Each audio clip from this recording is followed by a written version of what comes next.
Hello viewers, welcome to our channel.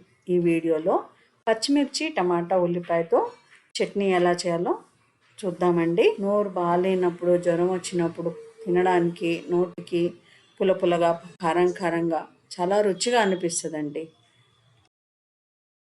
ముందుగా కావాల్సినన్ని పచ్చిమిరపకాయలు తీసుకొని శుభ్రంగా కడిగి ఇలా పచ్చిమిరపకాయలని 2 ముక్కలుగా చేసుకోవాలి. ఈ పచ్చిమిరపకాయలు మా టెర్రస్ గార్డెన్వి చాలా ఘాటు ఉంటాయి, అందుకే నేను కొన్నే తీసుకున్నాను. మీకు కనుక ఘాటు లేని పచ్చిమిరపకాయలు ఉంటే కనుక ఎక్కువ తీసుకోవచ్చు, పచ్చడి ఎక్కువ అవుతుంది. ఒక ఫ్రై ప్యాన్ పొయ్యి మీద పెట్టి వేడెక్కిన తర్వాత కట్ చేసుకున్న పచ్చిమిరపకాయలను వేసుకోవాలి. 1 స్పూన్ నూనె వేసి కొంచెం వేగనివ్వాలి. ఇలా పచ్చిమిరపకాయలు వేగిన తర్వాత చిన్నగా కట్ చేసుకున్న టమాటాలను వేయాలి. నేను ఇన్ని పచ్చిమిరపకాయలకి 4 టమాటాలు తీసుకున్నాను, ఎందుకంటే పచ్చిమిరపకాయలు ఘాట్ ఎక్కువ ఉన్నాయి కాబట్టి కొంచెం టమాటాలు ఎక్కువే పడతాయి. టమాటాలు వేసిన తర్వాత మూత పెట్టి ఒక 5 నిమిషాలు మగ్గించుకోవాలి. కొద్దిసేపు తర్వాత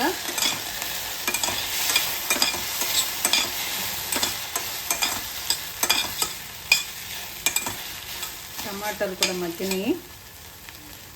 ఇందులో పొట్టు తీసిన వెల్లుల్లి, కడిగి పెట్టుకున్న కరివేపాకు, కాడలతో సహా కొత్తిమీర, కొద్దిగా జీలకర్ర, నారలు గింజలు తీసేసిన చింతపండు ఇవన్నీ వేసిన తర్వాత ఇంకొక 5 నిమిషాలు సిమ్లోనే స్టవ్ ఉంచి మగ్గించుకోవాలి మూత పెట్టి.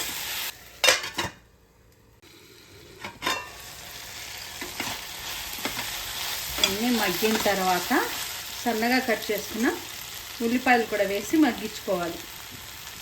ఉల్లిపాయలు మగ్గితే ఒక టేస్టు, పచ్చిగా ఉంటే కనుక ఇంకో టేస్ట్ అండి.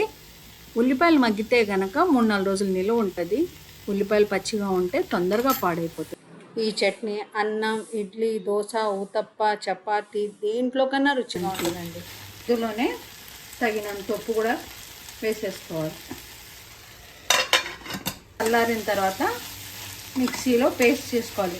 రోట్లో రుబ్బుకుంటే చాలా రుచిగా ఉంటుంది, కానీ అందరి దగ్గర రోలు ఉండదు కదండి. మిక్సీలో ఈ పచ్చడి పేస్ట్ అయిపోతుంది, అదే రోట్లో రుబ్బుకుంటే టెక్స్చర్ చాలా బాగుంటుంది. చల్లారిన తర్వాత ఇది పేస్ట్ చేసుకోవాలి.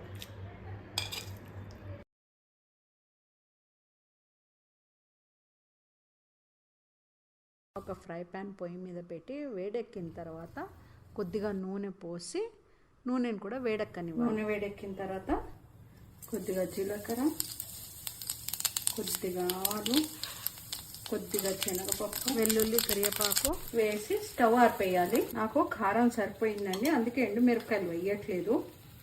మీరు కావాలంటే కొంచెం నూనె ఎక్కువ వేసుకోవచ్చు. రుచికరమైన పచ్చిమిరపకాయ టమాటా పచ్చడి రెడీ అండి. ఇది కనుక మీకు నచ్చితే లైక్ చేయండి, షేర్ చేయండి, కామెంట్ చేయండి.